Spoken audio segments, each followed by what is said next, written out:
ជីដែរស្នេហ៍ខ្ញុំមែនតែតែគេច្រណែនគឺចង់កាឡៃរត់ជួចត់អូហើយស្រីតោស៊ូចាំដៃសច្ចាម្នាក់តែគេចង់ក្បែរស្និទ្ធថែមល្អតែបងប្រទូបីត្រសូមក៏មិនគិតក្រែងធ្វើជីរនអោពីអ្នកចង់ប្រជែងឬឈប់ជួបភ្នំតរ៉ាបន្ទីអំពើអូនគុំមិនទៅថាបងសាវ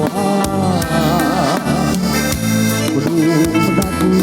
ស្លាប់រស់មិនឲ្យអ្នកតាយកស្រស់ជីវ៉ាចេញពីទ្រូងបារាសាតាមួនគេជុំបំភ្លេងទៀងដឹងថាថ្លៃតាមរូបស្រីជាគូស្នេហ៍បងមេបាដឹងតាក្របី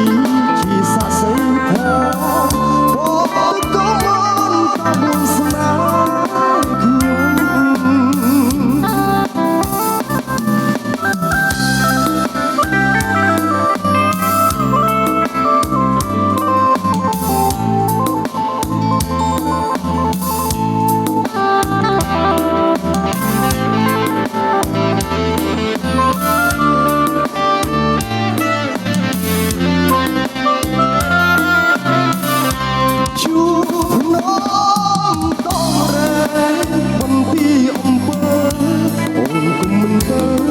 បងសាវរូបណាគឺស្លាប់រស់មិនឲ្យអីណាយកស្រស់ជីវ៉ាចេញពីទ្រូងបារាសាតាមួនគេជុំបំភ្លេងទៀងដឹងថាថ្លៃតាមរូបស្រី